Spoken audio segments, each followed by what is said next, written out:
Alors, bonsoir à toutes et bonsoir à tous. Merci d'être là ce soir. Merci au Centre national de la danse de recevoir la soirée de présentation du livre donc, de Frédéric Lordon et Sandra Lucbert qui s'appelle Pulsion, au singulier et sans pronom, sans article, pardon, aux éditions La Découverte. Donc, je m'appelle Natacha, je suis la librairie de l'Atelier dans le 20e arrondissement. Et on a eu la chance à la librairie de recevoir déjà les trois auteurs présents ici. Donc Frédéric qui était déjà venu, Sandra Lucbert et Mathieu Bellassène qui accompagnent la présentation.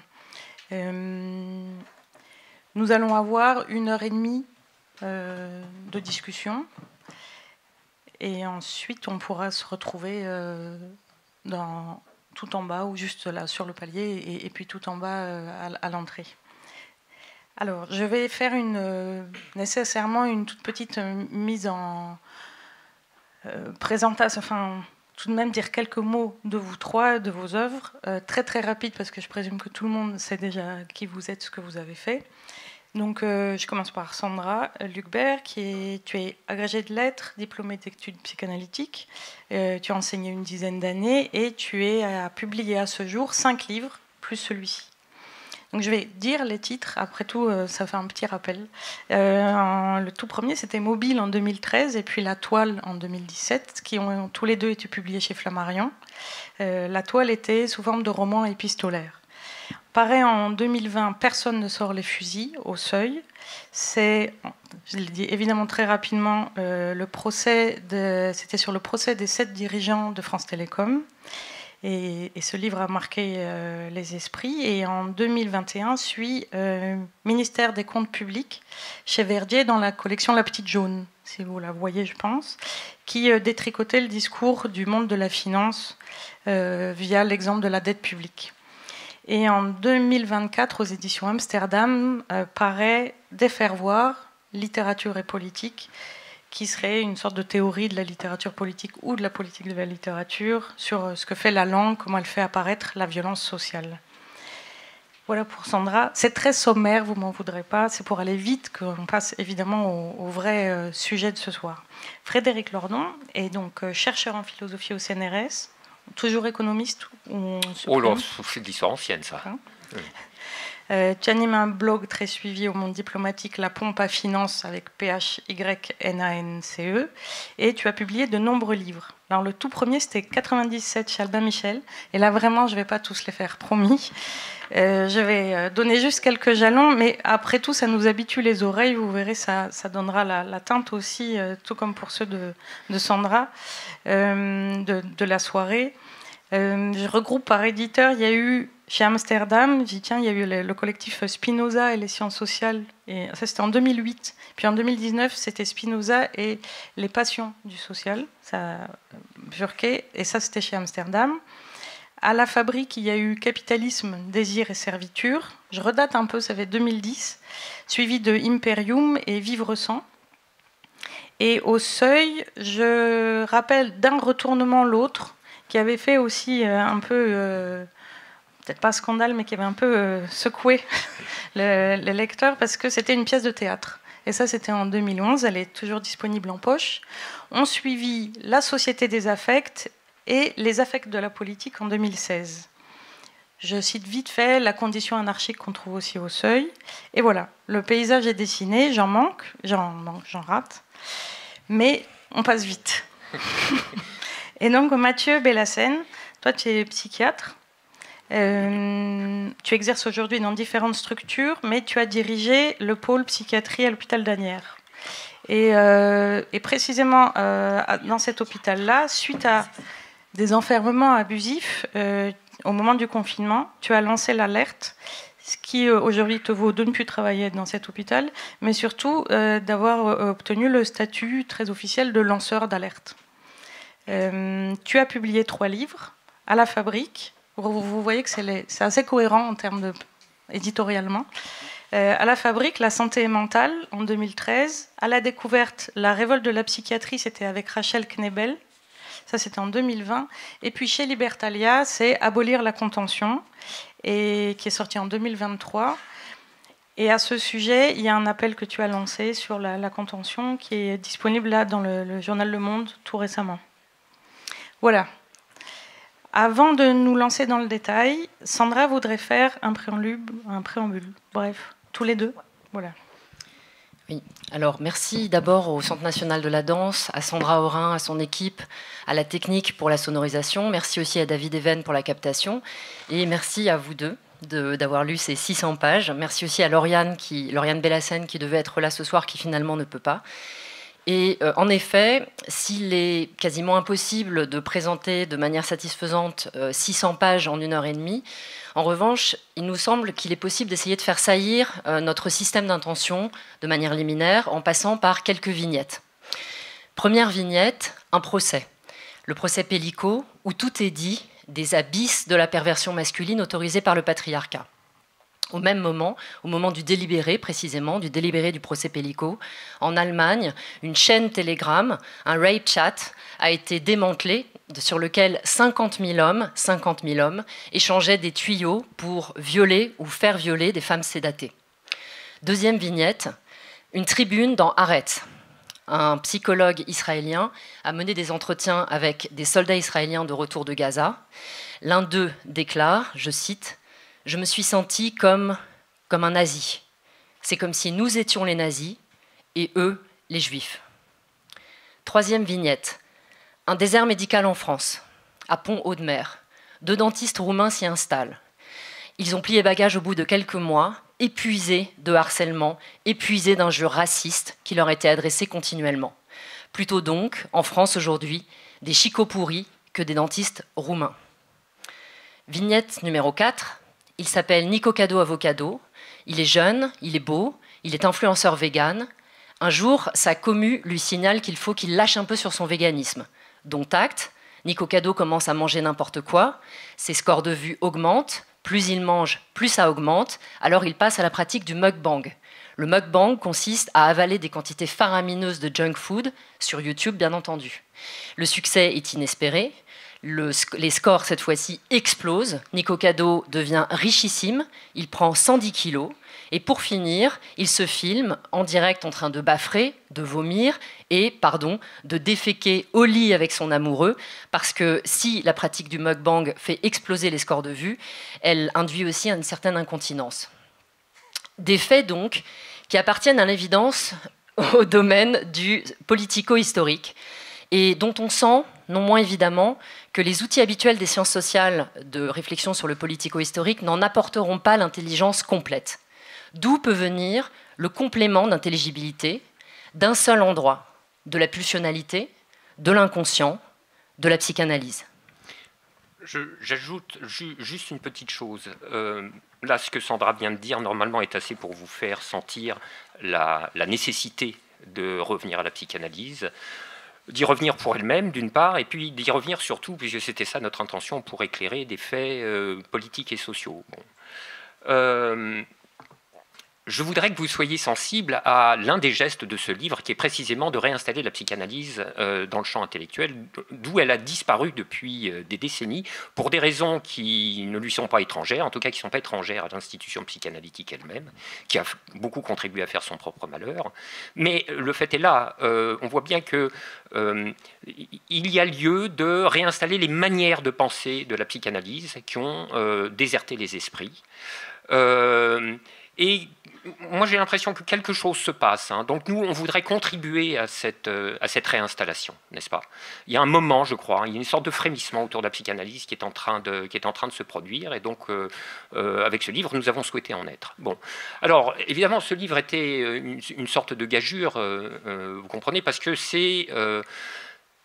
Bon, d'abord, on s'est aperçu, mais un peu tard, c'est-à-dire après avoir terminé, qu'il fallait, il fallait être fada pour s'engager dans cette entreprise. C'est un livre qui est à la fois impossible et interminable. Bon, il est impossible, on sait bien que ça va être la levée de boucliers généralisée. On a déjà identifié quelques fronts sur lesquels le tollé devrait se produire. Alors, il y en a un... je ne sais pas comment le qualifier. Bon, d'abord, il faut dire que les gens n'aiment pas la psychanalyse parce qu'elle vient les chercher là où ils ne veulent pas être débusqués. La psychanalyse vient leur dire des choses qu'ils ne veulent pas entendre. Bon. Et puis par là-dessus, il y a une espèce d'onfréisme vulgaire, bon, pardon, c'est un peu un pléonasme, hein, qui s'est installé dans la société avec ses syntagmes. La psychanalyse, c'est pas une science. Bon, là déjà, on entre dans la connerie majuscule. C'est des charlatans, c'est pas efficace, ça n'a jamais guéri personne, c'est une secte d'imposteurs, etc., etc. Bon, voilà, ça c'est le premier front. Deuxième front, diamétralement opposé, les psys eux-mêmes, mais spécialement les lacaniens. Ils vont dire, mais qui c'est ces deux-là, de quel droit, etc.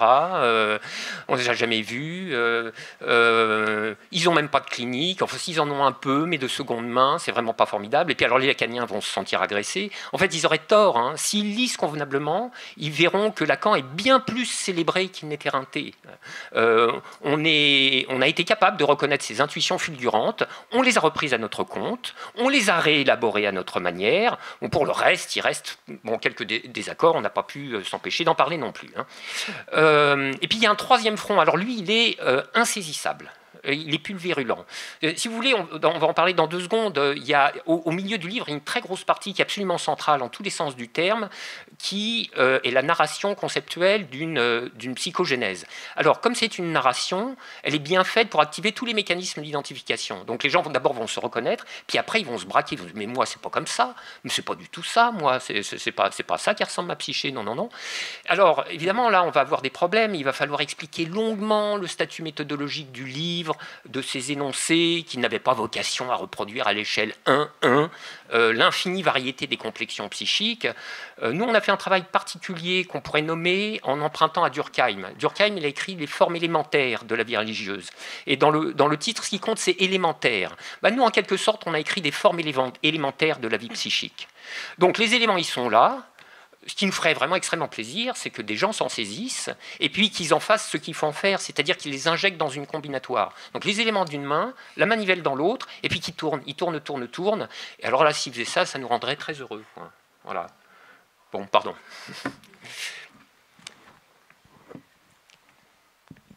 Pour commencer de tourner la manivelle, de mon côté, je vais évoquer un aspect du livre, qui est donc c'est la vie de nous autres. Je le résume alors vraiment en un mot, 600 pages. C'est la vie de nous autres, sous le prisme de la psychanalyse donc, et étayée par Spinoza. Et le tout avec le génie, ou bien la magie, ou bien en tout cas les outils de la littérature.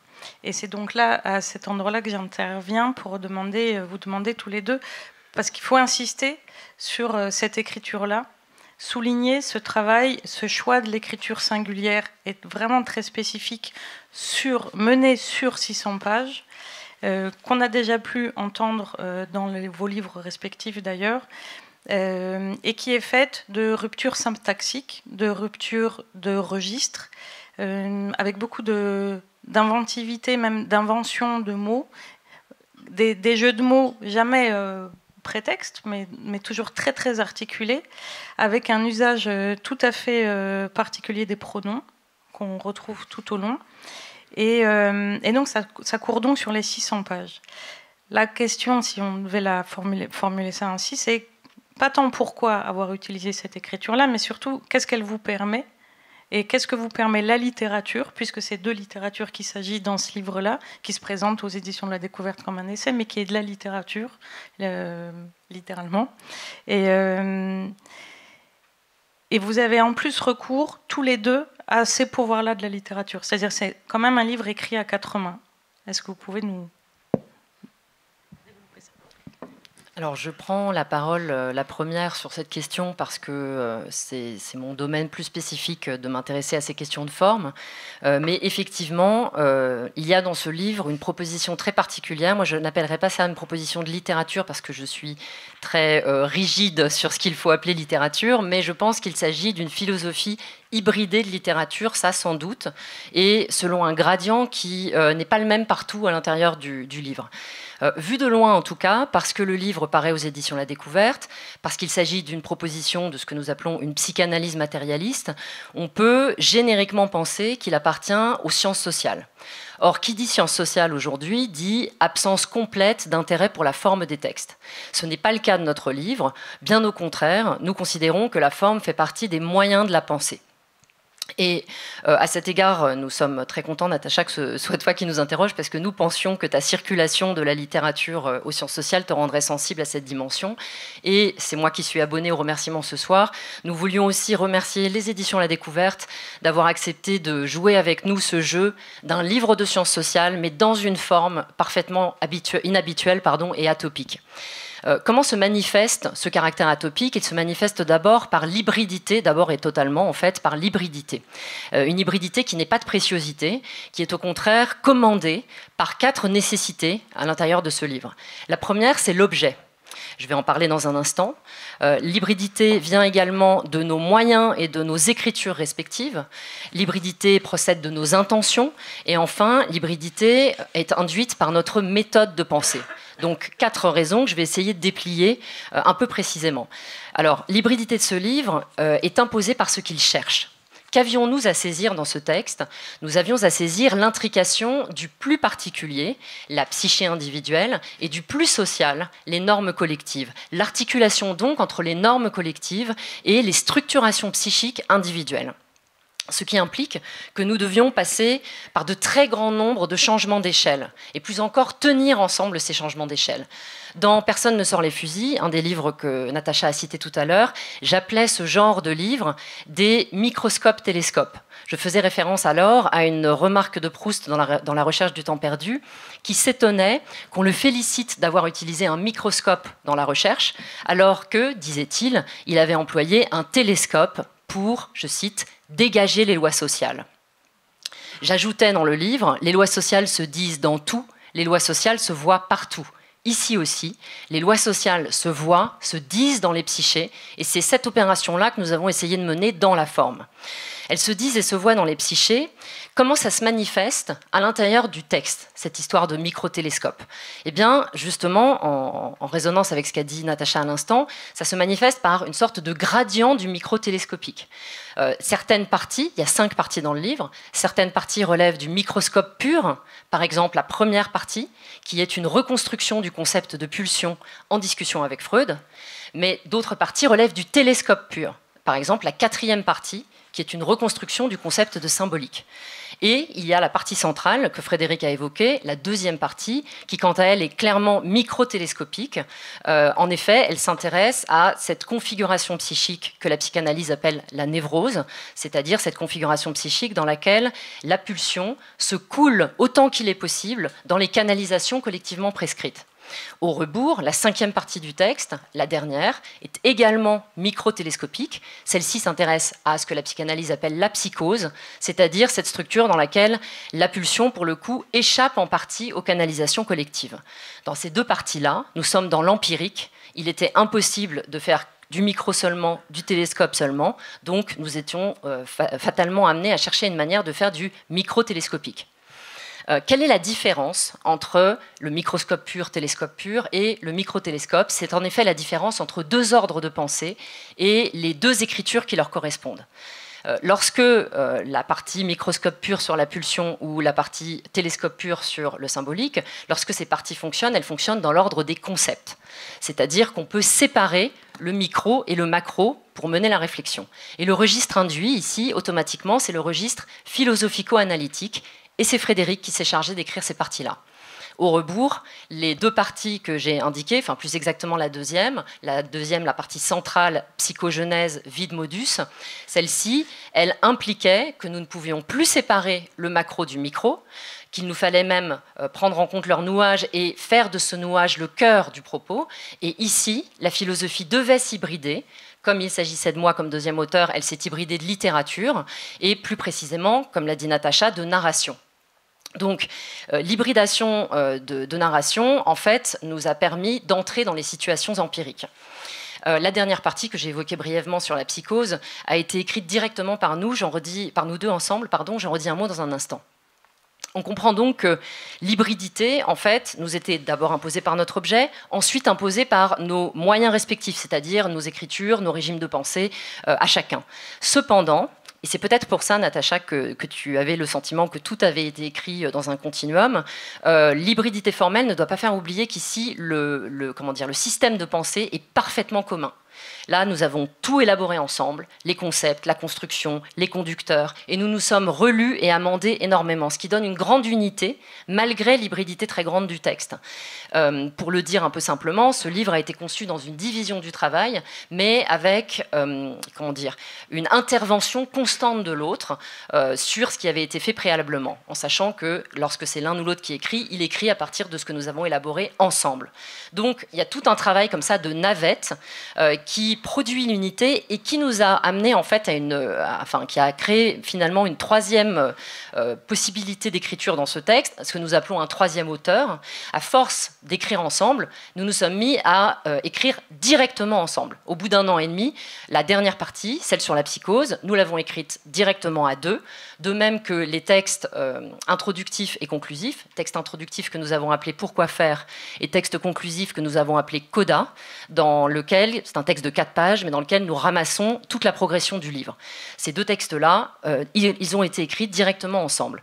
Ce qui permet de dire finalement que l'hybridité induite par l'objet et également par nos 2 écritures nous a amené à faire ce que Deleuze et Guattari appelleraient un agencement collectif d'énonciation.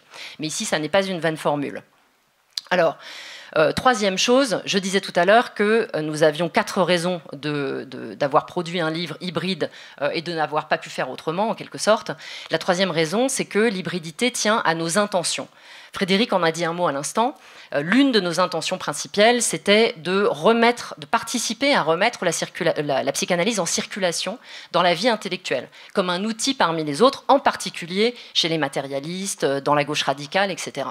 Et pour ce faire, il nous a semblé que la seule méthode était d'essayer de produire un texte qui ne soit pas un texte réservé, qui ne soit pas un texte uniquement pour ceux qui lisent déjà de la psychanalyse, puisque la psychanalyse, comme tous les régimes de pensée, a son lexique, son régime d'évidence et bien entendu exclut énormément les lecteurs. En particulier quand il s'agit de psychanalyse lacanienne, bien entendu. Donc, nous avons essayé de ruser avec cette difficulté, qui marche aussi pour le spinozisme, hein, bien sûr. Il fallait aussi essayer d'atteindre des lecteurs qui ne soient pas habitués à la philosophie. Mais là, Frédéric fait ça depuis bien plus longtemps, donc ce livre a moins de particularités. Qu'avons-nous essayé ? Nous avons essayé 3 choses. D'abord, nous avons accompagné le texte d'un glossaire. À la fin du livre, tous les concepts que nous avons utilisés sont définis. Il s'agissait pour nous de donner une sorte de boussole au lecteur, à la lectrice, de leur permettre à tout moment de retrouver leur chemin, savoir où ils en étaient, etc. Et nous pensions que ça permettait aussi de lire le texte un peu dans l'ordre qu'on voulait. Comme vous l'avez entendu, les parties ont quand même une relative autonomie, même s'il y a une continuité de la démonstration, et on avait l'impression que ça aidait dans cette autonomie-là. Deuxième stratagème, le texte est ponctué de ce que nous avons appelé des textes interstitiels, qui sont glissés entre les chapitres de manière irrégulière. Ces textes interstitiels eux-mêmes sont très brefs, mais caractérisés par une grande irrégularité.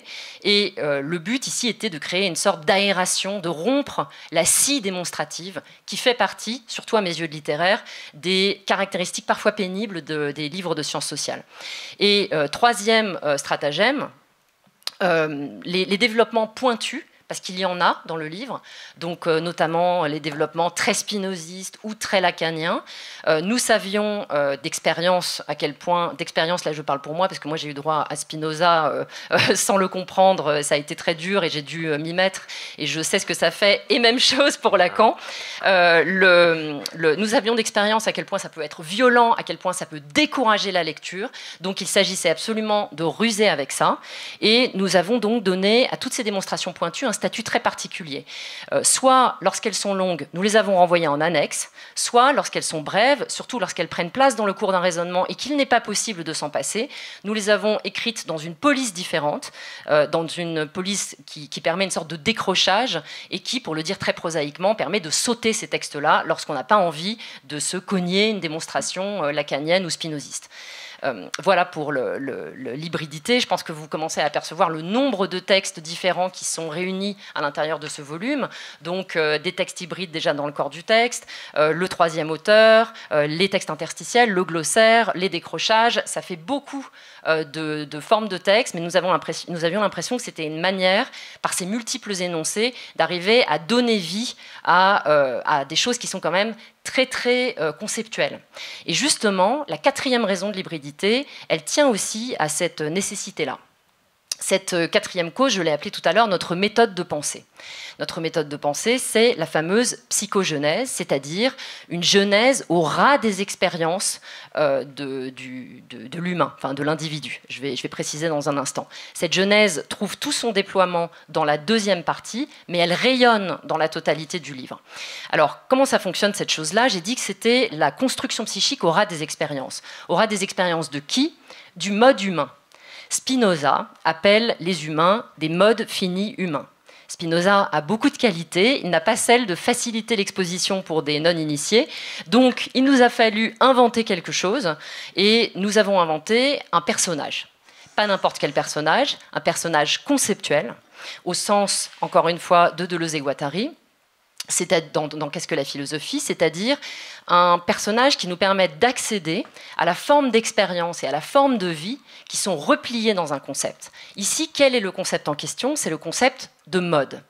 On va le définir tout à l'heure, donc pour l'instant, j'en reste à dire que mode, en latin, se dit modus. Modus est le nom de notre personnage, avec une majuscule, puisque c'est son nom propre. Modus est donc le héros de cette histoire, en quelque sorte. C'est lui le porteur de cette pulsion qui donne son titre au livre. Il va, poussé par cette force, et Modus et sa pulsion, l'un comme l'autre, connaissent des aventures. Les littéraires dans cette salle l'auront peut-être entendu, immédiatement on se rapproche d'un dispositif très courant en littérature qui s'appelle le dispositif d'estrangement. En philosophie, on dirait une hétérotopie, c'est-à-dire que nous avons un personnage qui n'est pas familier des usages sociaux et nous le mettons en situation de les rencontrer de telle manière à ce qu'ils les fassent apparaître dans toute leur étrangeté, dans toute leur bizarrerie, dans toute leur contingence en un mot. C'est un dispositif de dénaturalisation des rapports sociaux. Alors, j'ai dit que c'était une grande habitude en littérature. Nous, s'il fallait qu'on dise de quel siècle nous nous sentons le plus proche dans cette proposition-là, clairement, ce serait un certain XVIIIe siècle. Le XVIIIe siècle de Swift en Angleterre ou en France de Diderot et Montesquieu. Alors évidemment, le personnage ici, ça n'est pas Ricard, et ce ne sont pas les mœurs parisiennes du XVIIIe siècle qu'on découvre, c'est une vie sociale d'abord géométrisée, puis celle de la vie dans le patriarcat. Et ce qu'il importe de dire, c'est qu'il s'agit d'une dramatisation conceptuelle. J'y insiste parce que Frédéric l'a dit tout à l'heure, c'est le livre des malentendus. Donc il ne s'agit aucunement d'un registre réaliste. Nous ne sommes pas chez Zola. Inutile de sortir les mouchoirs pour les malheurs de Modus, il ne lui arrive rien de dangereux, c'est un personnage caoutchouc narratif. Et deuxième chose, là c'est à l'adresse des psys, il ne s'agit pas davantage d'un cas clinique. C'est l'histoire de tout le monde et c'est l'histoire de personne. Encore une fois, Modus est là pour que ces aventures nous permettent de donner corps et relief à des concepts, et uniquement à cet effet-là. Voilà, je ne sais pas si tu veux ajouter quelque chose. Une toute petite chose. D'abord, je voudrais lutter contre une impression qui pourrait s'installer, qui vous conduirait à penser, en dépit de tous les avertissements que Sandra a prodigués, que cette partie vie de Modus, qui est vraiment la partie centrale, c'est presque la moitié du livre, hein, à elle seule, c'est la partie où ça raconte, puis qu'il y a les autres parties où c'est la théorie. C'est pas du tout comme ça. Hein. L'effort théorique est impeccablement continu et uniformément distribué sur la totalité du livre. Ce sont donc deux régimes d'écriture de la théorie. Hein. J'insiste beaucoup à ce sujet. Et si je peux ajouter une toute petite chose, mais alors en mon nom personnel, c'est vrai que bon, pour moi c'était une expérience d'écriture tout à fait inédite, et cette partie centrale de la vie de Modus, je m'excuse, je vais le dire de manière un peu benette, hein, mais si vous voulez, c'est une espèce de foyer de liberté d'écriture, quoi.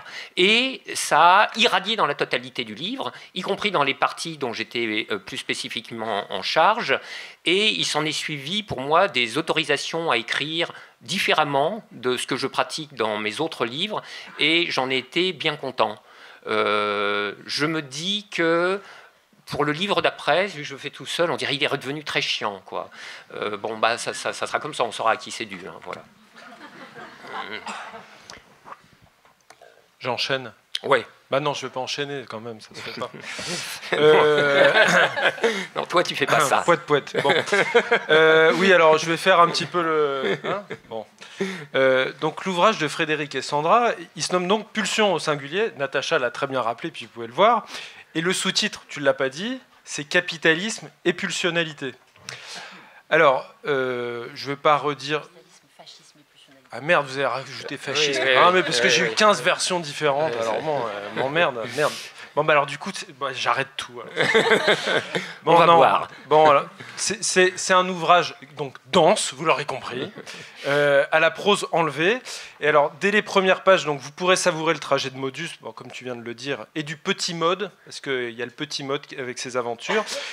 Et ce qui est, moi en tant que lecteur, ce que j'ai trouvé quand même assez passionnant, c'est que le style arrive à écrire depuis où Modus en est de sa construction psychique. Par exemple, dans les premières phases de la vie, de l'existence, vous n'êtes pas constitué entièrement déjà psychiquement, vous n'êtes pas unifié, quoi. Vous êtes déjà dans la sensorialité, le corps, etc. Et donc, Sandra, je pense, tu arrives à écrire cette sensorialité-là. Moi, ça m'a fait penser un petit peu à Absalon, quand on voit par les yeux de la personne qui est déficiente, quoi. Donc ça, c'est au niveau de l'écriture, je trouve que c'est vraiment drôlement bien fait. Et donc ce modus-là, il va traverser au gré des rencontres disposantes, et on va voir son corps qui va s'unifier, le langage qui va émerger, et comment il se construit. Alors là, c'est intéressant par rapport à tout ce que vous développez autour de Lacan, etc., c'est qu'on est en amont, dans le pré-langagier aussi, et dans la construction du corps. Et ça, vous le montrez bien, ce qui est souvent oublié, on peut dire, dans nos histoires psychanalytiques. Donc Modus, il va faire des rencontres qui vont le disposer, qui vont soit le faire consister, soit le faire déconsister. Et donc Sandra et Frédéric vont en passer par Spinoza pour proposer une analyse géométrique, alors ça c'est par Spinoza, et l'articuler à un autre versant matérialiste, où vous allez dire finalement toutes les dimensions que nous on peut appeler cliniques, etc., c'est penser la matérialité de ce qui se passe. Et l'enjeu central finalement du livre, c'est par quoi le capitalisme nous attrape. Quelles sont les mises en régime de la pulsion pour le décrire, le penser, et tenter, et ça vous le dites, je trouve que c'est pas mal, tenter de rater un peu moins mal. Et comment on se finit collectivement, parce que Modus, il va forcément se finir collectivement puisqu'il est dans le social historique. Donc rater un peu moins mal que l'évolution du capitalisme néolibéral financiarisé actuel et son fascisme, donc. Et donc il y aura le tome 2. Bon, eh ben, on verra le tome 2 alors. Oui, plus tard. Plus tard.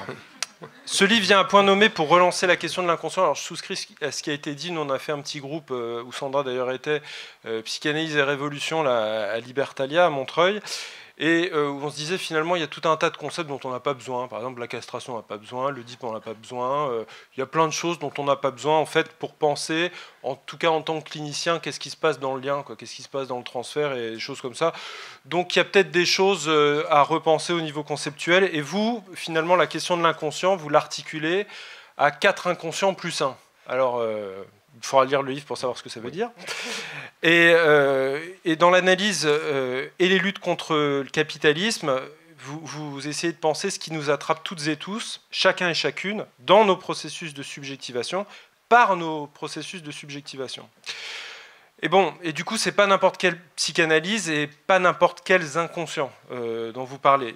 Il s'agit de les situer, parce que si la psychanalyse, elle existe, elle est née dans un contexte social historique donné, et ça, vous l'expliquez bien. Donc manier l'universalité trop facilement et prendre la société occidentale, patriarcale, capitaliste, comme étant le monde, et quand même une réduction qui a fait Florès jusqu'à il n'y a pas très longtemps et puis qui peut encore continuer. Donc la psychanalyse telle qu'elle a émergé, c'est une partie du monde, mais ce n'est pas l'entièreté du monde. Alors, vous évoquez notamment dans l'introduction plein d'ouvrages récents qui essayent d'explorer ces choses-là, Mazurel, Gabaron Garcia et puis plein d'autres. Le collectif Pantin d'ailleurs aussi.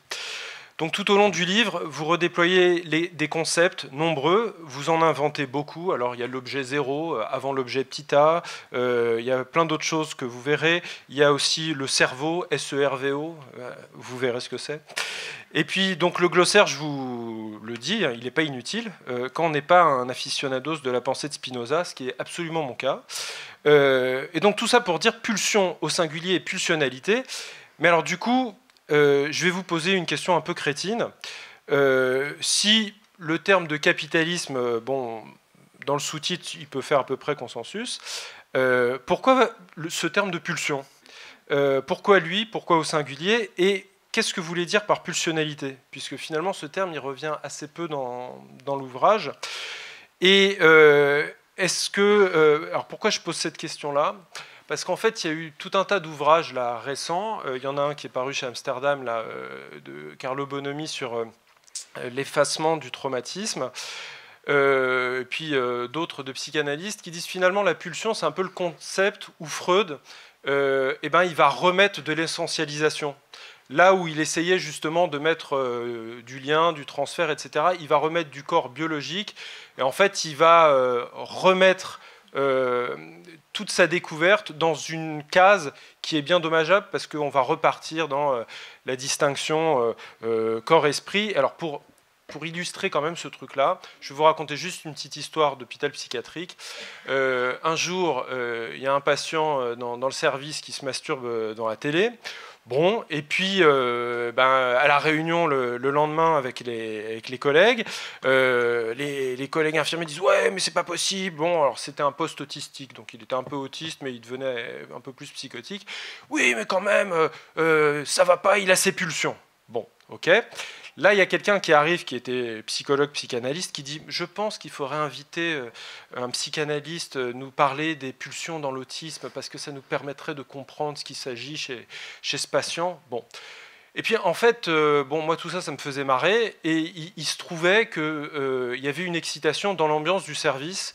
Des infirmiers qui couchaient entre eux, ça foutait le bordel, hein, étaient en train de divorcer parce qu'il avait foutu enceinte une autre soignante du service et tout. Et en fait, ce terme de la pulsionalité chez les personnes autistes, ça permettait de camoufler le crime, c'est-à-dire la saloperie de l'ambiance dans le service. Et donc vous avez tout un tas de concepts, notamment en psychanalyse, qui permettent de cacher le crime. Donc, pourquoi le mot pulsion? Voilà. Bon, et je vais terminer, je vais quand même passer vite.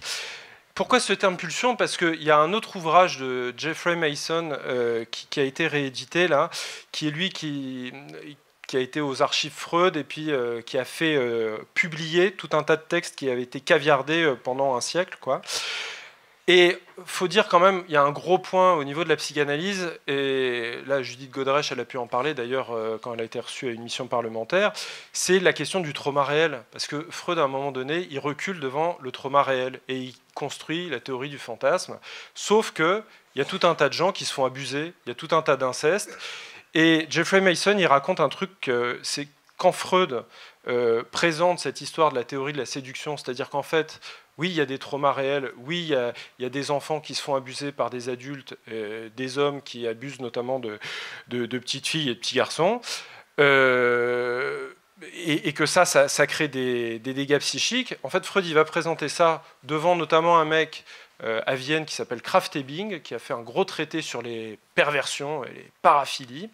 Et puis devant ses collègues aussi de la société viennoise, qui lui envoient ses enfants qui envoient à Freud leurs enfants qui vont pas bien. Et dans l'assistance, il y a un certain nombre de gens qui abusent de leurs enfants. Mais ça, Freud, il peut pas trop le dire. Et il va reculer. Et il va créer des montagnes théoriques, justement, pour éviter le problème qui est...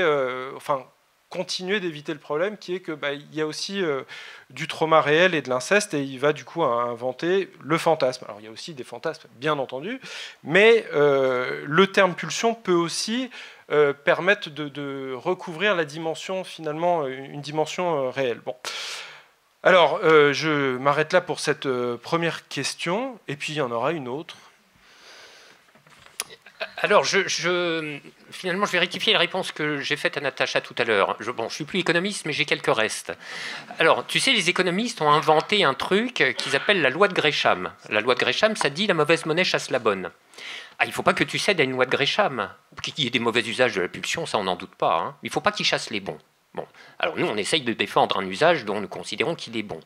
Alors, là, il faut, si tu me permets, il faut que j'en revienne à notre point de départ, parce qu'il ne donne pas seulement l'impulsion de l'ouvrage, il en livre toute la signification. C'est les vignettes qu'a présentées Sandra. Donc, Nico Avocado a jugé qu'il avait intérêt à sombrer dans le mukbang en public pour être liké. Des racistes préfèrent se passer de dentistes s'ils sont roumains. Tout ça est très frappant quand même. Dans le traité théologico-politique, Spinoza, parlant des humains, dit qu'ils luttent pour leur servitude comme s'il s'agissait de leur salut. Et Freud, dans une veine très similaire, demande pour sa part, je cite, « Par quel motif et par quelle voie peut-on adopter une attitude aussi désavantageuse à l'égard de la vie ?» C'est-à-dire que de l'attitude désavantageuse, hein, il envoie circuler dans son cabinet, hein, c'est pour ça. Eh bien, toute la question de notre livre est la suivante, c'est comment la pulsion en vient-elle à produire des aberrations pareilles, que nous connaissons très bien, hein, de connaissance intime, n'est-ce pas ? Alors oui, il faut repartir de la pulsion, c'est le concept éponyme du livre, il faut bien en dire un petit quelque chose, hein. Même si pour commencer c'est un petit quelque chose d'abstrait. Alors je suis désolé, normalement dans les lancements on présente les apéritifs, nous on va livrer les plats de résistance d'emblée, hein. Donc ça va être un peu lourd, je m'en excuse, mais on ne peut pas faire l'économie de ce détour d'abstraction parce que c'est ça qui va donner accès à tout le reste. Freud postule une force animatrice du corps-esprit, en effet. Et nous partageons entièrement l'esprit de ce geste. Ce avec quoi nous ne sommes pas d'accord, c'est avec la manière dont il l'accomplit. Il fait deux choses. Premièrement, il dit « il y a », c'est la postulation, il y a la pulsion. Et il ajoute aussitôt « elle est sexuelle ». Bon. Et puis là, il commence un peu à errer, en effet. Parce qu'il sent bien que sa postulation est raide, il voudrait l'ancrer sur un socle fondationnel un peu plus profond, un peu mieux présentable, etc. Alors il va commencer à chercher du côté de la biologie, c'est l'esprit du temps, hein, dans les cellules, la force de la vie, etc. Évidemment, il ne trouve pas. Bon. Alors, il dit non, finalement, la pulsion, c'est l'affaire de la psyché. Oui, mais il voit que le corps est engagé aussi, donc ça ne va pas non plus. Il se termine en disant, c'est du corps et c'est de l'esprit. Bon, tu vois, c'est radical socialiste, ça bricole. Bon, alors... si je veux, nous, notre différence avec la psychanalyse, c'est qu'on n'a pas à la postuler, la pulsion. Nous pouvons la dériver. Et nous pouvons la dériver au lieu de la postuler, pas parce que nous sommes géniaux, mais parce que nous avons Spinoza sous la main. Alors, que dit Spinoza? Alors, tu vas voir, lui, les termes énergétiques, Spinoza qu'on ferait difficilement passer pour un essentialisateur en chef, hein, tu vois bien. Lui, les termes énergétiques, ça ne lui fait pas peur. Il dit il y a une puissance infinie qui est la force animatrice de toute chose dans l'univers. Et il l'appelle la nature. Et de la nature, il dérive quelque chose qu'il appelle le conatus. Alors, qu'est-ce que c'est que le conatus? Le conatus, c'est quand la puissance infinie s'instancie de manière finie dans une chose finie, qu'il appelle alors un mode. Alors en effet, Sandra l'a indiqué à l'instant, c'est bizarre, parce que Spinoza, les choses, il les appelle des modes. Pourquoi pas dire les choses, quoi? Ça irait assez bien. Les choses, les êtres ou les étangs, si on veut faire philosophie. Non, il dit mode. En fait, c'est tout à fait logique, parce que mode, en latin, c'est modus, ça on a vu, mais modus, ça se traduit aussi par manière. Or, effectivement, qu'est-ce que c'est qu'un mode? C'est la manière dont la puissance infinie vient s'instancier et s'exprimer localement dans une chose finie. Alors, la force animatrice d'une chose, c'est-à-dire la puissance de la nature instanciée comme conatus dans un mode, ce n'est pas encore la pulsion. Pour passer du conatus à la pulsion, il faut une étape intermédiaire. Laquelle? La naissance. Événement singulier s'il en est dans une existence humaine, auquel Spinoza et les spinozistes après lui n'ont prêté rigoureusement aucune attention. C'est tout à fait frappant, alors qu'en effet, c'est une singularité en tous les sens du terme. Et c'est une affection de première grandeur. Pourquoi? Parce que la naissance voit une perte originaire. Perte de quoi? Eh bien, perte de la continuité du nourrissage intra-utérin et de l'homéostasie qui allait avec. Le mode, en naissant, découvre la discontinuité, c'est-à-dire le nourrissage, l'enveloppement qui étaient continus sont maintenant discontinus, ils sont maintenant intermittents. C'est-à-dire que quand c'est pas là, ça manque. N'est-ce pas? Et il s'ensuit un affect triste de première grandeur, contre lequel le conatus, conformément à son mouvement le plus caractéristique, va lutter en s'efforçant de revenir sur ce qui a été perdu, c'est-à-dire la plénitude la félicité de la plénitude homéostatique. Eh bien, c'est ça, la pulsion, n'est-ce pas? La pulsion, c'est le premier mouvement réactionnel postnatal du conatus pour revenir sur la perte, sur le manque originaire. Alors, c'est le moment de poser la question traditionnelle, mais avec une légère variante près, en demandant non pas s'il y a un médecin dans la salle, mais s'il y a un spinoziste. Bon, s'il y a un spinoziste, il doit être très contrarié. Parce que comme il est spinoziste, il sait que chez Spinoza, la privation, le manque, se voit dénier tout statut ontologique. La seule chose qui compte dans la philosophie de l'immanence, c'est la pleine et entière positivité de toute chose. La pleine et entière positivité de la détermination de toute chose, et notamment du désir humain. On connaît le cri de guerre de Deleuze et Guattari. Le désir ne manque de rien. Et nous y souscrivons tout à fait. Mais alors le spinoziste dans la salle se dit, mais qui c'est ces deux-là? Ils prétendent construire une psychanalyse spinoziste, et voilà qu'ils commencent en mettant la perte et le manque au centre de la scène psychique de l'existence humaine. Alors qu'il se rassure, hein, comme on est spinoziste comme lui, on a les mêmes préventions en tête. Donc nous savons très bien, en effet, toutes ces choses. Et c'est pourquoi nous nous mettons en frais pour, non pas accommoder, mais résoudre, c'est-à-dire dissoudre la contradiction qui n'est qu'apparente entre, d'une part, la pleine et entière positivité du désir, et d'autre part, le fait que, oui, le sentiment de la perte et du manque vont occuper une place centrale dans la psyché humaine. Je ne fais pas la démonstration ici, ça va sans dire. Je reviens à la naissance. Donc, première expérience, mais dramatique, de la perte et du manque. Modus expérimente l'extrême vulnérabilité de la vie, en l'occurrence de la sienne. Bon, comme on sait, un nourrisson qui n'est pas assisté, son espérance de vie, ça se compte en heures, peut-être en jours, dans le meilleur des cas, mais pas davantage. Il naît dans un état d'extrême prématuration, incapable du moindre mouvement pour sa propre persévérance, donc environné par le péril de la mort, jeté dans un abîme de dénuement, de détresse, de désaide, auquel Freud donne le nom de Hilflosigkeit. De sorte que Modus doit être à chaque instant, ou presque, rattrapé de la mort par les adultes qui le soignent. Bon. Alors voilà, en fait, le vrai point de départ de tout notre propos, il est là. C'est que, premièrement, le manque en relation avec le péril de la mort. Deuxièmement, la relation à des autres qui soignent et qui sauvent vont laisser une marque au fer rouge dans la psyché de Modus, une marque qui va durer pour toute sa vie, et précisément de s'être liée à ces enjeux maximaux de la vie ou de la mort.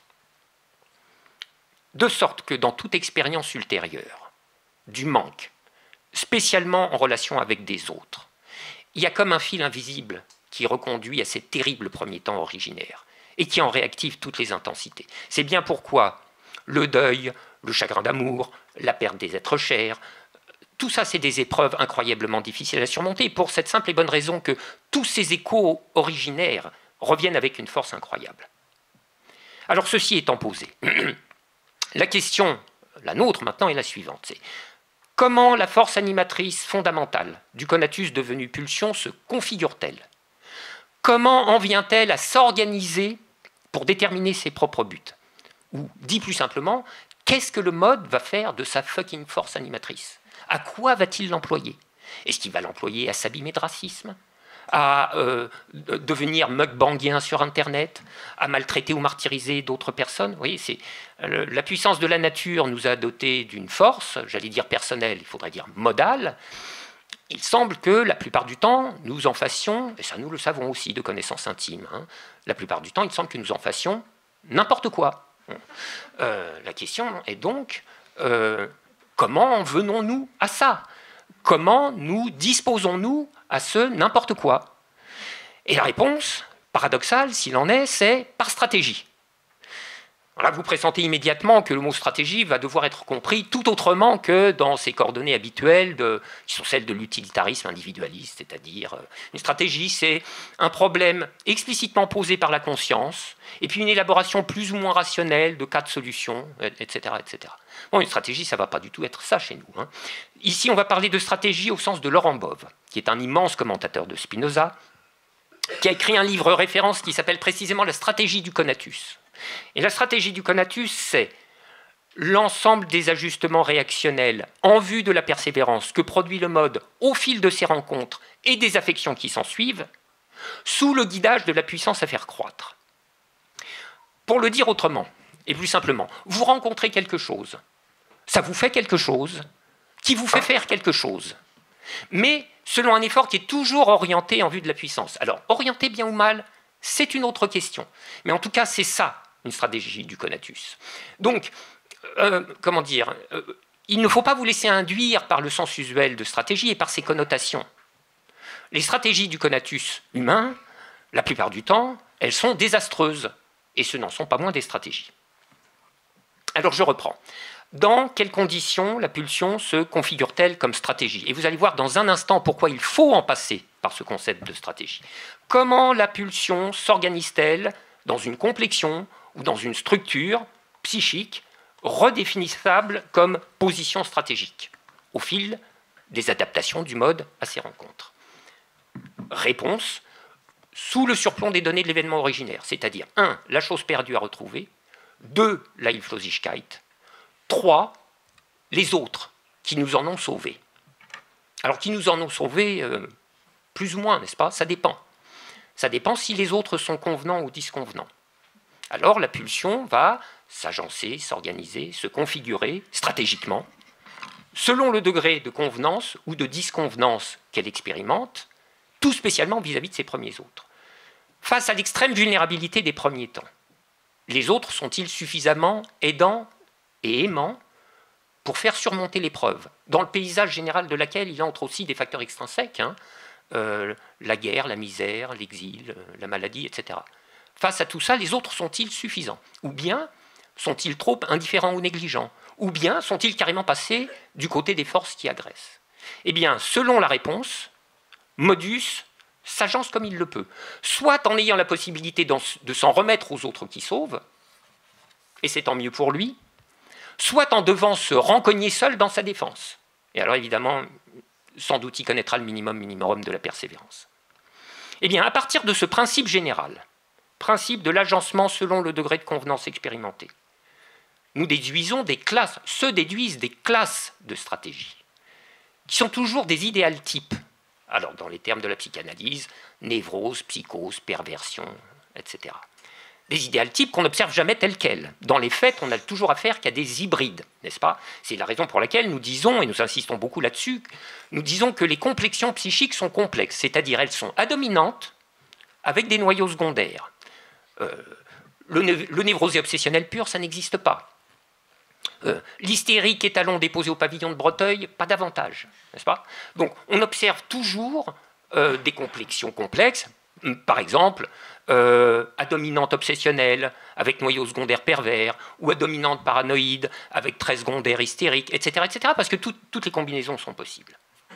Et puisque je viens d'utiliser ces mots, ces noms, ceux de la psychopathologie, là je reviens sur ton terrain, Mathieu, il faut qu'on vous fasse part d'un regret. On voulait s'en débarrasser et on voulait les refaire. Et nous n'y sommes pas parvenus. Alors le regret est mitigé parce que si vous voulez, à garder ces termes, on conserve un socle de catégories communes qui rendra peut-être moins difficile de discuter avec les psys. Mais idéalement, on aurait voulu, parce qu'il y a un enjeu. Et qu'est-ce que c'est l'enjeu? L'enjeu précisément, c'est de dépathologiser, c'est de déstigmatiser pour rendre la formation des configurations, c'est-à-dire des stratégies, à leur entière positivité. C'est pour ça que c'était si important de passer par le mot stratégie à la place des vocables de la psychopathologie. Il n'y a pas de pathologie. Il y a les manières dont la pulsion s'est positivement organisée dans les conditions de soutien ou d'adversité, de convenance ou de disconvenance que le mode a rencontré et à partir desquelles il s'est organisé comme il l'a pu, c'est-à-dire dans la limite des moyens de puissance qui étaient les siens. Alors vous savez, je termine là-dessus, vous savez que dans l'anti-Oedipe, Deleuze et Guattari tordent très fortement le bâton dans l'autre sens que la psychopathologie, n'est-ce pas? Ils sont même pas loin de redéfinir le schizo comme un héros. Bon. Alors, évidemment, c'est un geste qui est très intéressant, spécialement dans la conjoncture où ils interviennent. Quand même, c'est un geste qui est conceptuellement problématique. Nous pensons qu'il ne faut pas suivre cette voie. Il n'y a pas de héros. Pas plus que symétriquement il n'y a de déficitaires ou de retardataires du développement normal avec ses stades, etc. Quelle que soit leur complexion, il n'y a que des stratèges qui, dans les conditions qui leur ont été faites, ont fait tout ce qu'ils pouvaient, avec évidemment telle ou telle conséquence ultérieurement sur leur degré de puissance. En tout cas, vous le savez, combien jeter à la face de quelqu'un ces catégories de la psychopathologie, évidemment sous couleur de lui dire sa vérité psychique, est une violence symbolique sans nom. Bon. Et là, il faut bien voir quand même que là où le traité de psychopathologie agresse par sa normativité, eh bien, c'est une grande vertu de la littérarisation que de faire penser sur soi. Et c'est bien la raison pour laquelle nous avons pris le parti de raconter, si c'est d'une narration conceptuelle, la vie de Modus, stratège, précisément. Donc nous allons revenir plus précisément à l'écriture de cette vie de Modus, qui est donc avec une majuscule, qui est un personnage, c'est son petit nom. Il est accompagné de la chose, depuis son berceau, et puis dès son berceau aussi, il l'accompagne une sorte de constellation littéraire. J'en citerai vite 3 qui sont Lewis Carroll, Louise Labbé et Monique Wittig. Et la vie de Modus est donc présente de la page 70 à la page 312, c'est-à-dire un tiers de l'ouvrage, en vérité. Et une des spécificités de cette partie-là, outre qu'elle est donc très développée, c'est que se succède un travail sur les pronoms, j'insiste vraiment parce que c'est assez stupéfiant à lire, avec une adresse à la deuxième personne du singulier, de tu, une bascule dans la première personne, mais il y a cette variation-là aussi qui est très nette et qui permet aussi de traverser cette vie de Modus et donc la constitution de ce personnage qui représente chacun et tout le monde, après tout, et qui est aussi ponctuée par des interludes un peu poétiques. Donc cette liberté-là que nous ne cessons d'indiquer se trouve comme renforcée là. Ce qui est étonnant aussi, c'est que c'est pas du tout un langage parlé, hein, mais on retrouve énormément du ton que vous entendez de la part de Frédéric et Sandra depuis tout à l'heure, qui, par une sorte d'extraordinaire, vous arrivez à réinsuffler ça dans cette écriture très très très construite, mais néanmoins avec cette liberté-là de ton aussi que vous avez l'un et l'autre. Donc là, ce que vous entendez, c'est ce que vous trouverez dans le livre.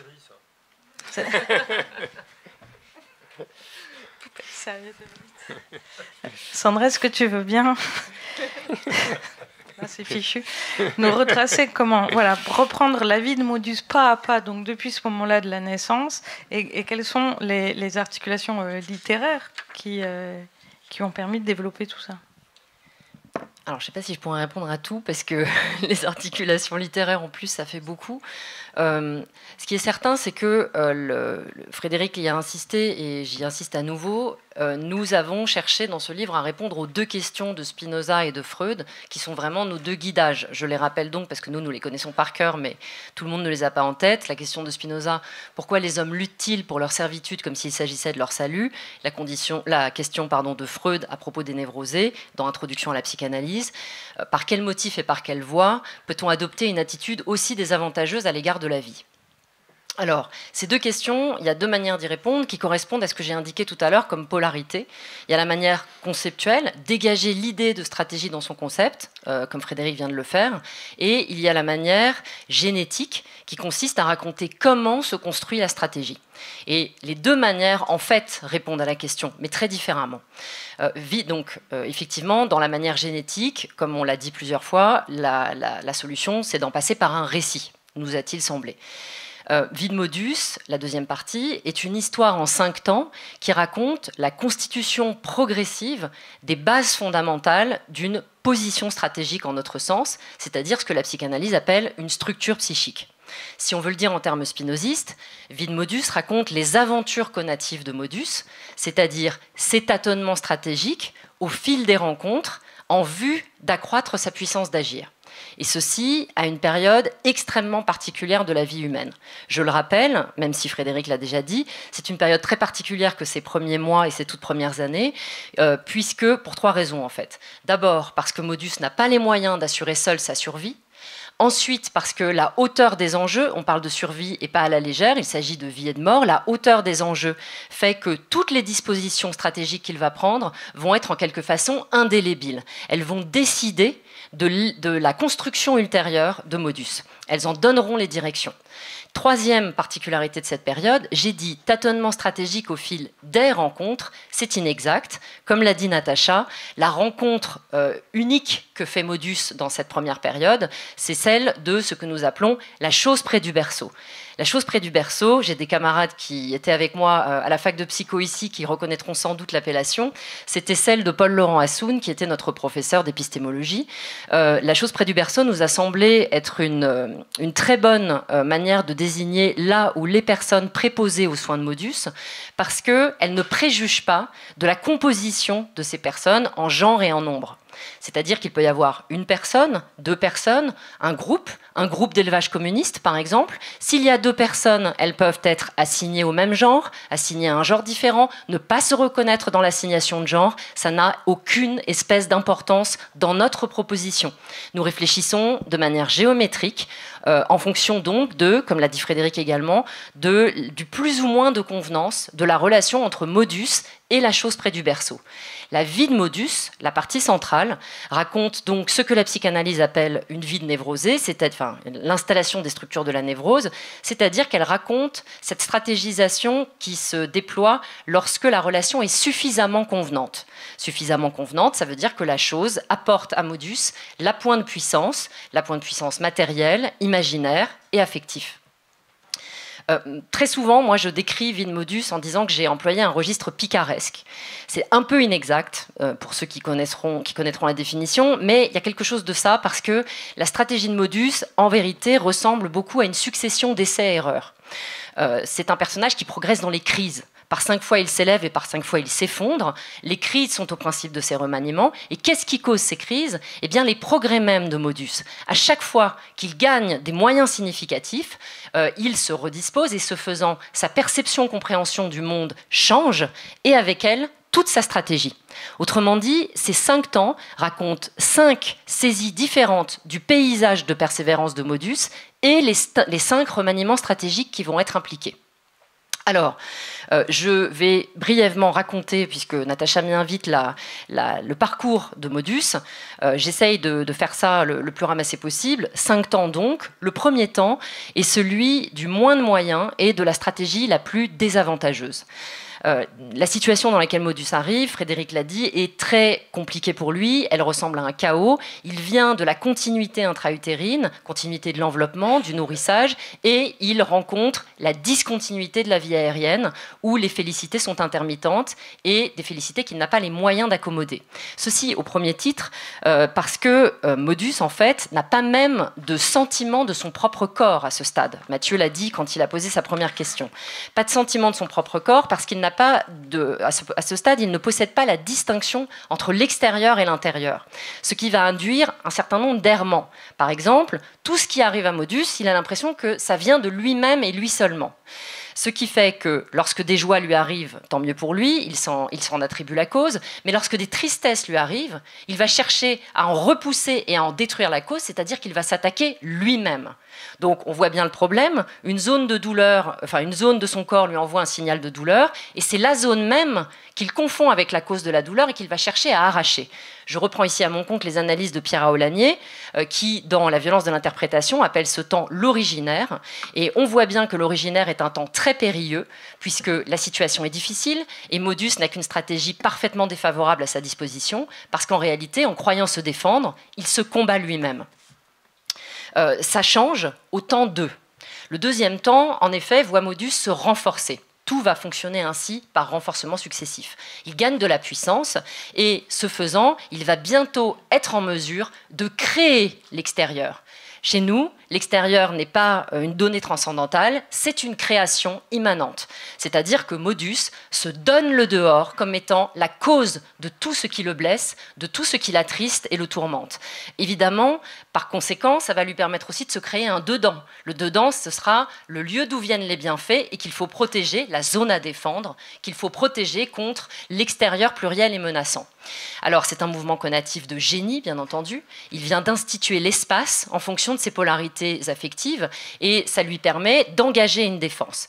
Freud a une formule très frappante pour désigner cette période. Il dit « l'objet naît dans la haine » et Mélanie Klein a nommé cette position d'une manière très frappante en disant qu'il s'agit d'une position schizoparanoïde. En effet, pour lutter contre son morcellement, Modus se donne une herméneutique persécutive. Tout le reste, c'est ceux qui l'attaquent et il faut qu'ils se défendent. Il y a des gains d'agentivité considérables dans cette stratégie-là. Cependant, cette stratégie a ses revers. Elle est notamment très coûteuse, puisqu'il se défend en permanence contre tout et n'importe quoi. Heureusement pour Modus, troisième temps, un nouveau temps de bascule. Il se renforce à nouveau. Il faut donc rappeler à ce stade, c'est pour ça que j'ai parlé de la chose près du berceau initialement, que la chose près du berceau, tout ce temps était là. Modus ne la voyait pas, il croyait qu'en dehors de lui, tout était malfaisant à son égard, mais la chose, en réalité, lui apportait des soins indéfectiblement, avec une régularité qui fait que bientôt, le voici en mesure de faire une découverte. Cette découverte, c'est que de l'extérieur, lui arrivent aussi des bienfaits. À force d'apport, la chose l'oblige à se rendre compte que la joie lui vient aussi de l'extérieur. Ça a deux conséquences. Première conséquence, ça détruit son herméneutique paranoïde. Impossible désormais de s'imaginer que l'extérieur, c'est ce qui le blesse uniquement. Et deuxième conséquence, il va également se rendre compte que l'extérieur n'est pas fait d'une pluralité malfaisante, mais d'une cause également, d'une cause unique, un objet, un gros objet, une grosse chose qui va et vient, une grosse chose qui sans doute crée sa tristesse par ses absences, mais qui crée également sa joie, et quelle joie, par ses présences, par ses retours indéfectibles. Il est tout à fait essentiel ici d'insister sur la régularité de la présence de la chose, sur sa fiabilité. C'est ça qui va donner à Modus les moyens de faire une deuxième invention. Tout à l'heure, il inventait l'espace. Maintenant, il se donne le temps. Il invente le temps en fonction des retours de la chose qui lui veut surtout du bien. Tout est dans le surtout. C'est si et seulement si la chose lui apparaît comme suffisamment fiable que Modus va pouvoir faire pivoter sa stratégie, c'est-à-dire désormais attendre la chose, compter sur la chose, s'en remettre à la chose. La transformation stratégique du temps 3, c'est celle-ci. C'est la possibilité de la remise de soi. Alors évidemment, c'est un mouvement stratégique ambigu. Il y a un énorme gain qui est celui de l'apaisement. Là où il était constamment en train de se défendre contre tout et n'importe quoi, il peut dégager de l'énergie pour autre chose à partir de là. Mais le problème de cette stratégie, c'est que, vous l'avez sans doute déjà repéré, Modus est incroyablement passivé. Il attend qu'elle revienne. Et sinon, il se trouve dans l'incapacité complète à savoir quoi faire. Or, la passivation, ça ne fait pas l'affaire du conatus. Ainsi arrive-t-on au temps 4. Le temps 4, c'est celui du grand retour d'agentivité, c'est celui qui va marquer décisivement la vie humaine, et c'est le temps que Lacan, en particulier, a merveilleusement travaillé. Nous disions que nous le critiquions moins qu'il n'y paraissait. En effet, nous célébrons le travail qu'il a fait sur ce temps-là. Qu'est-ce qui se passe au temps 4 ? Modus, désormais, a identifié la chose comme son meilleur atout, c'est-à-dire sa pourvoyeuse de joie la plus stable.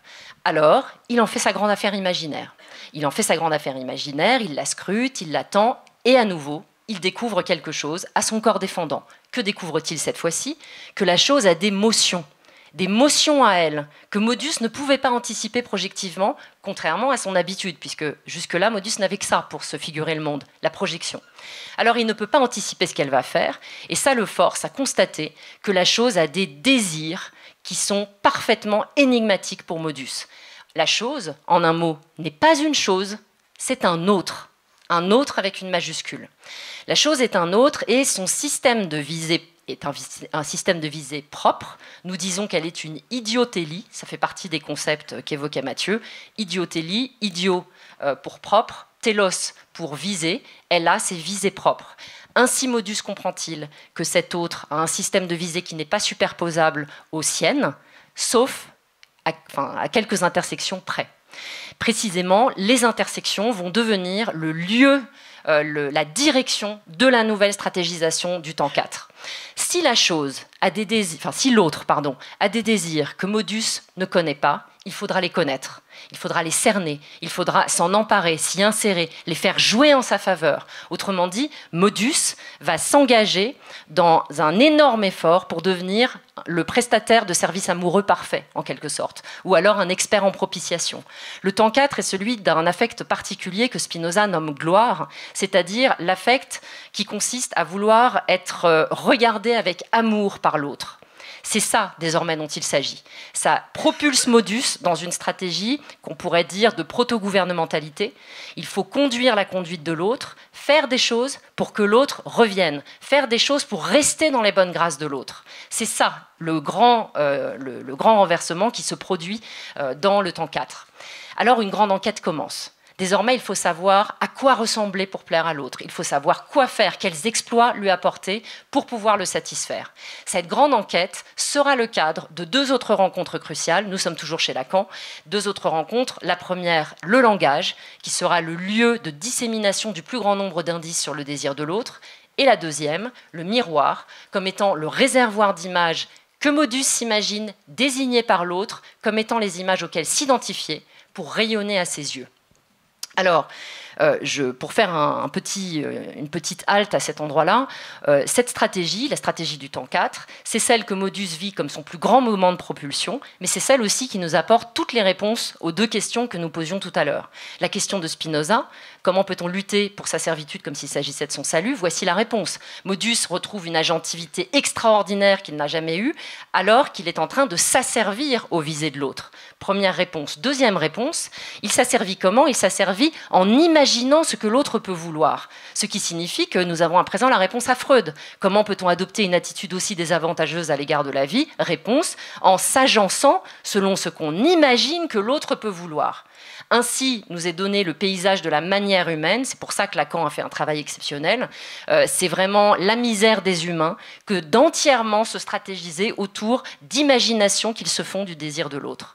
Donc la situation, cependant, du point de vue de Modus, est très différente. Si on se remet au ras de ses affects et de ses imaginations, lui, il a l'impression qu'enfin, il sait quoi faire pour assurer sa persévérance. Ça y est, il a la main sur la chose, il sait comment la faire revenir et la garder à lui. Sauf que, dans les faits, non. Dans les faits, ça ne se passe pas comme ça. Tout ça, c'est dans la tête à Modus. Ça s'effondre au temps 5, le dernier temps. Le temps 5, en effet, autant le temps 4 c'est celui de la grande illusion, autant le temps 5 est celui de la grande vexation. Qu'est-ce qui arrive à Modus à ce moment-là? Eh bien, imaginons-le en giration autour de l'autre, désormais entièrement occupé à essayer de saturer son désir. Qu'est-ce qui lui arrive? Il est obligé de faire une nouvelle découverte. Une découverte, cette fois-ci, extrêmement pénible pour Modus. Il découvre qu'en fait, il n'est pas seul dans son désir. L'autre avait un autre, et Modus, désormais, constate qu'il y a des tiers, des activités, des personnes qui mobilisent l'autre d'une manière qui lui est parfaitement inaccessible à lui. Alors, cette fin de monopole, comme nous l'appelons dans le livre avec d'autres la tertiarisation, pour l'arracher aux coordonnées imaginaires du patriarcat dans lesquelles Freud l'avait englué en l'intitulant, comme on le disait tout à l'heure, castration. C'est peu de dire qu'on ne fait rien de la castration. En effet, comme vous l'entendez, il ne s'agit pas de pénis coupé dans cette histoire, il s'agit de billard, une boule blanche, un désir de l'autre, éjecte Modus de la place centrale dans laquelle il se croyait situé. Telle est l'opération du temps 5. Alors c'est ainsi qu'on en arrive à la toute fin de ce parcours. À la toute fin de ce parcours, on comprend donc que Modus, désormais, pour être aimé de l'autre, va devoir se trouver un autre. Il va devoir réorienter ses poursuites désirantes. Comment le corps social va-t-il s'y prendre pour réglementer cette affaire de poursuites désirantes ultérieures, puisque maintenant Modus va quitter la famille? De 2 manières. La première, on vient de le dire, en forçant Modus à aller désirer ailleurs, ce que l'anthropologie appelle l'obligation d'exogamie, l'impératif d'exogamie. Deuxième manière, en réglementant les nouvelles poursuites et les nouvelles identifications que Modus doit se trouver. Et comment le corps social réglemente-t-il? Il réglemente par un embrigadement triangulaire. Il lui assigne un genre, il lui assigne un objet, il lui assigne un type de sexualité. À chaque société, son triangle. Ici, nous avons décidé de lâcher la géométrie générale pour passer en géométrie appliquée. Il nous a semblé intéressant de nous demander ce qui pouvait arriver à Modus s'il rencontrait le triangle du patriarcat.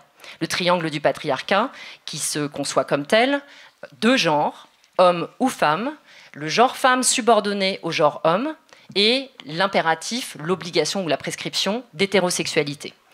Donc Modus rencontre ça. Et qu'est-ce qui arrive à Modus? Est-ce qu'il s'y retrouve? Est-ce qu'il s'y retrouve dans le triangle de l'hétérosexualité? Est-ce que l'assignation à un genre correspondra au système identificatoire qu'il a bâti au temps 4? Est-ce que l'assignation à un objet de genre opposé correspondra à la construction du régime de jouissance qui est déjà la sienne à ce stade de son existence?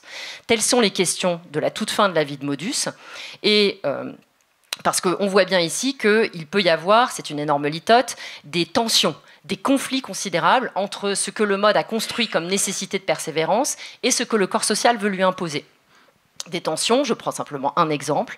Que se passe-t-il si Modus soudainement se voit assigner le genre femme et soudainement se voit rétrogradé en position subalterne par rapport aux autres modus, les modus qui se trouvent assignés au genre homme, alors que jusqu'alors, ils étaient tous sur un pied d'égalité.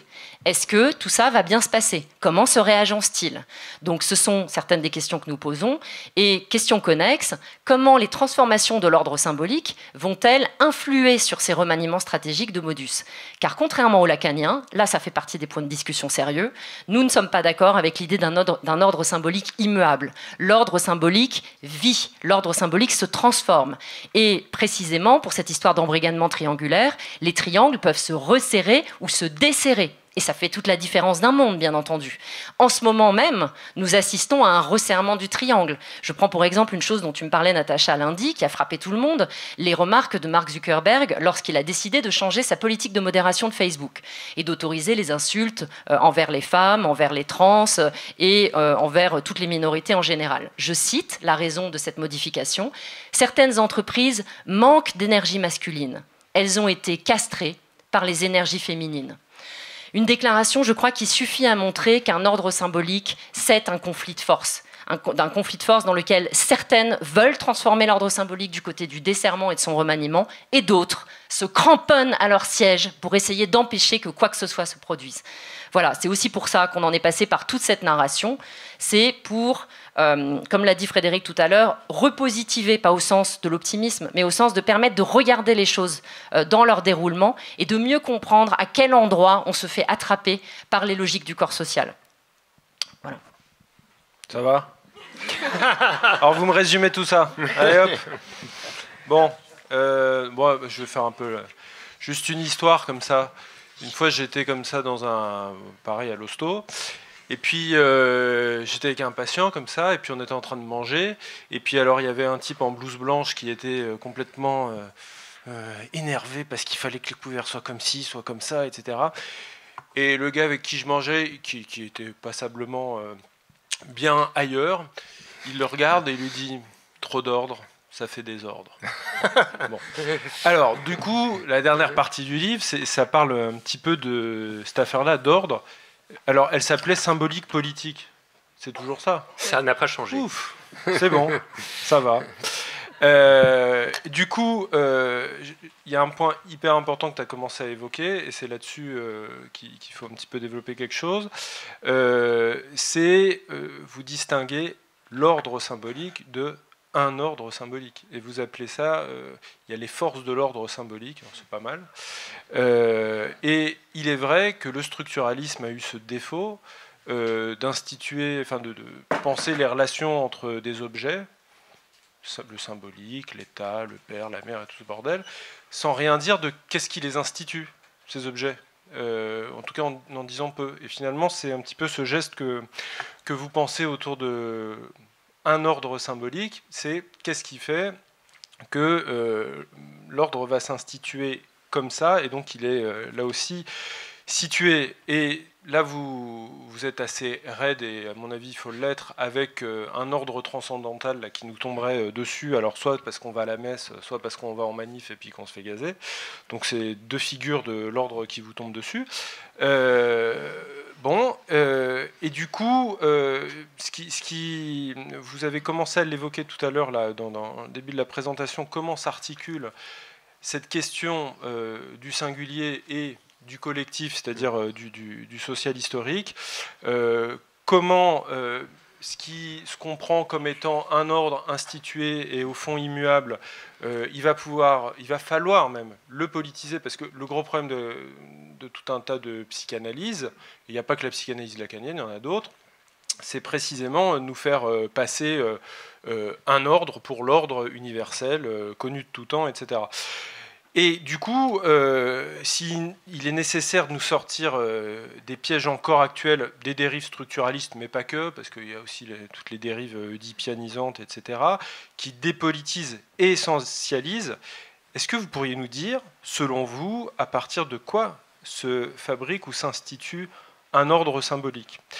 Et qu'est-ce qui fait qu'un certain ordre symbolique hégémonique se crée, se solidifie, se perpétue, s'altère, se transforme, et surtout est renversé? Ce serait pas mal si vous avez des petites pistes pour ça. Voilà. Oui. Écoute, pour commencer à te répondre, si on cédait un peu à la polémique ou à la rigolade, nous pourrions dire que le symbolique, en tout cas celui auquel nous nous en prenons, c'est Philippulus. Vous savez, alors pour les plus jeunes c'est peut-être difficile, hein, c'est le prophète dans l'Étoile mystérieuse de Tintin. Donc Philippulus, il est... Voilà, il est l'index levé, la voix tremblante de menace, et il a de la prophétie apocalyptique plein la bouche. Il énonce les intransgressables, et ça sera la fin du monde si jamais on les franchit. Alors, une famille, c'est un papa et une maman, n'est-ce pas? Et si c'est pas ça, alors c'est vraiment la ruine de la civilisation. Hein. C'est la fin du monde, c'est l'effondrement de la société. C'est pas, bon. Nous, on a fini par écrire le symbolique tout attaché. Alors c'est un mot collé, ça c'est Sandra qui a inventé ça hein, dans son travail littéraire. Ces mots collés, c'est vraiment la manière de dire les catégories figées, les syntagmes automatiques, les enchaînements mécaniques du discours de l'hégémonie, etc. Bon. Alors oui, c'est depuis la position Philippulus, en effet, qu'il y a toute une partie de la psychanalyse qui est passée avec armes et bagages, en effet, du côté des forces de l'ordre symbolique. Bon. À l'évidence, le lacanisme n'est pas pour rien dans l'installation de cette version prophétique apocalyptique du symbolique. Alors bien sûr, ça serait d'une grossière malhonnêteté intellectuelle que de réduire le symbolique à ça, chez Lacan. Le symbolique, c'est d'abord une entreprise d'une ambition extraordinaire, hein. C'est une construction théorique absolument fascinante, très majestueuse. C'est pour ça d'ailleurs qu'il y a une partie du livre, en effet c'est la 4e partie, qui est consacrée à la discuter, ou bon, disons les choses un peu plus franchement, à nous en prendre analytiquement à la vision lacanienne de l'ordre symbolique, mais en commençant par le commencement, c'est-à-dire en faisant vraiment entièrement droit à ces considérants théoriques. Non sans oublier par après, évidemment, de les suivre jusque dans leur prolongement pratique, politique, normatif. Lesquels sont, apparaissent très visiblement, on serait presque tenté de dire très symptomatiquement, dans ceci que toute la construction symbolique chez Lacan repose sur un signifiant directeur, un signifiant organisateur, qui est quand même pas n'importe lequel, hein, puisque c'est phallus, c'est quand même rien moins que neutre, quoi. Même si Lacan ne s'économise pas pour nous expliquer que le phallus, c'est pas le pénis, ça n'a rien à voir, il y en a un qui est l'organe, le phallus, c'est la fonction, hein, symbolique, justement, donc c'est abstrait, il faut lire convenablement. Bon, on s'est dit tout de même que proposer une construction théorique du symbolique qui se veut si absolument générale, en l'adossant à un signifiant directeur aussi particulier que phallus, c'était quand même un peu un problème. Alors, là aussi, à moitié pour rire, mais en fait pas plus qu'à moitié. Hein. Nous nous sommes coulés dans la logique lacanienne pour proposer un signifiant directeur alternatif. Alors on a beaucoup réfléchi, et puis on est arrivé, après de longs efforts, à une première solution qui nous a plutôt satisfait, qui est, non pas phallus donc, mais truc. Alors, truc, ça semble pas sérieux, mais en réalité, c'est entièrement adéquat. Je ne peux pas vous faire la démonstration, c'est bien dommage. Démonstration, paradoxe, hein, en se coulant vraiment dans la grammaire de Lacan, hein, même. C'est même carrément logique, tu vois. Alors évidemment, on s'est dit que la majesté de notre propre construction théorique allait s'en ressentir. Donc, sur le métier, remettons l'ouvrage, etc., on est arrivé avec une deuxième proposition dont nous sommes encore plus contents. C'est pas le truc, c'est le snark. Alors le snark qui est emprunté, comme ça le savent ceux qui l'ont lu, à Lewis Carroll. Le snark est cette chose proprement extraordinaire, n'est-ce pas, que tout le monde poursuit frénétiquement sans avoir la moindre idée de ce que c'est. Alors le snark, pour nous, c'était du nanan, parce que pour nous, c'est le signifiant de l'objet zéro. Tu vois, c'est le signifiant du ce qui a été perdu, dont on n'a pas la moindre idée de ce que c'est, qu'on va poursuivre toute sa vie durant, évidemment sans jamais parvenir à l'atteindre. Bon. En tout cas, tu as compris que le nom du jeu, c'était tout sauf phallus. Bon, c'est quand même, hein, c'est vraiment la ratification de la vérité brute du patriarcat, mais alors dans un extrême raffinement théorique, hein, dans une complexité formelle qui a l'heureuse vertu de rendre les choses moins grossières, disons plutôt moins visible, parce qu'en réalité, rien de fondamental n'est altéré. Hein. Alors si à côté du spinoziste dans la salle, il y a un lacanien, il ne faut pas qu'il nous oppose les formules de la sexuation, hein, chez le Lacan tardif. Alors c'est vrai qu'on n'en parle pas dans le livre, c'est pas l'envie qui nous en a manqué, et c'est vrai aussi que ces formules de la sexuation chez Lacan, ça produit des bougées, c'est exact, mais si tu veux, sans rien modifier du socle fondamental, autour de son signifiant directeur qui est phallus. Donc, le phallus n'est pas le pénis, c'est entendu. La castration chez Lacan, c'est pas la castration chez Freud, elle est symbolique elle aussi, blabla. Mais enfin, quand même, le spectre de l'organe masculin n'en finit pas de planer sur toute cette scène de la psychanalyse, hein, conceptuelle et lexicale, et même, il faudrait dire imaginaire, parce que là, il y a un paradoxe tout à fait succulent, c'est que Lacan, chez qui le symbolique et l'imaginaire sont deux ordres radicalement hétérogènes, disjoints, etc., Lacan nous fait une formidable construction théorique du symbolique sans s'apercevoir qu'elle est farcie d'imaginaire. Et farcie d'imaginaire parce que, en dernière instance, l'ordre symbolique du patriarcat fait fond sur une image, sur une saillance visuelle. Dans la bipédie, il se trouve que le sexe masculin est apparent, donc il fait singularité. Et par là, il s'offre au recodage dans la grammaire de l'en avoir ou pas. Ce codage est décisif chez Freud, hein, en avoir ou pas. Le garçon, il en a, il l'a. Bon. Ah, puis les filles, elles n'en ont pas. Donc elles sont d'emblée déficitaires. Hein. Elles sont toujours déjà privées, castrées. Mais vous voyez cette chose très drôle, n'est-ce pas? C'est qu'à la fin des fins, le dispositif symbolique du patriarcat repose sur l'élection d'un terme de référence, le pénis plus tard transfiguré en phallus, à partir d'une saillance corporelle visuelle. Mais quand on y réfléchit, des saillances corporelles visuelles, il y en avait plein d'autres qui étaient possibles, n'est-ce pas? Et il ne tient qu'à l'élection du pénis de les avoir fait oublier. Là, on est vraiment dans du Bourdieu à l'état pur, hein, qui insistait sur ce fait que les coups de force inauguraux ont cette propriété, par après, d'effacer, de faire oublier tous les possibles latéraux exemptés qui étaient ouverts. Alors, on vous propose un petit programme de désintoxication symbolique. Alors, dans ce genre de cure, le remède est toujours le même. C'est l'hétérotopie ou l'expérience de pensée. Évidemment, ça sollicite votre imagination. Alors, hétérotopie numéro 1. Figurez-vous que la saillance corporelle visuelle qui a été élue pour faire différence, recodable dans la grammaire de l'en avoir ou pas, c'est pas le pénis, c'est le sein. Imagination. En réalité, on se demande comment c'est pas cette société-là qui est advenue, puisque le sein, tout le monde y a eu affaire. Hein. Bon, il y a eu les biberons, si on veut, mais globalement, quand même, la majorité de l'humanité y a eu affaire. Qui plus est, dans ces premiers temps où les marquages sont si profonds. Alors, les corps enfantins sont indistinguables, hein, sous le rapport de la saillance qui va organiser le sens. Et puis vient la puberté. Ah, là c'est chronique d'une déconfiture annoncée pour les garçons. Il va être visible qu'ils n'en ont pas. Triomphe pour les filles.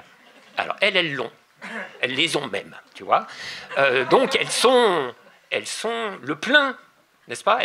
Alors que les garçons, c'est la privation, le manque, le déficit, le négatif. Bon, c'est terrible. Donc, tu vois bien que dans cette société-là, le signifiant directeur, ça ne va pas pouvoir être phallus. C'est clair. Alors, il va falloir trouver autre chose. Bon, alors, toujours pour faire sérieux, on va dans les langues anciennes, on va du côté du grec. Le sein, c'est mastos. Bon, très bien. Alors, c'est pas la loi phallique, c'est la loi mastique. En avant. Bon, alors vous déroulerez les conséquences comme vous voudrez. Hétérotopie numéro 2. Alors une variation par rapport à la précédente. Figurez-vous que, en plus de l'élection positive du sein, il y a eu élection négative du pénis. C'est-à-dire, nous sommes dans une société dont l'axiologie esthétique a élu pour vertu les courbes lisses, n'est-ce pas? C'est un peu platonicien, tu vois, la régularité des formes corporelles, etc. Alors, comment le dire d'une manière qui ne soit pas trop offensante pour une partie de l'assistance dans laquelle malheureusement je figure, c'est que l'organe masculin, c'est un appendice qui n'est pas très bien intégré, hein, dans le système des courbures corporelles lisses. Voilà, il est irrégulier de forme, c'est un appendice, il est plissé, on pourrait même dire fripé, ça pendouille. Bon, on comprend que dans cette société-là, le truc a été jugé disgracieux au possible. Bon, alors là, de nouveau, la puberté. Terrible moment, la puberté. Ces pauvres garçons, là, sont doublement affligés, si tu veux. Ils n'ont pas le truc qu'il faut et ils ont celui qu'il ne faut pas. Alors, ben, la plage est une épreuve, par exemple. La piscine, j'en parle même pas. Si vous m'autorisez un écart de langage, le moule burn n'est plus envisageable.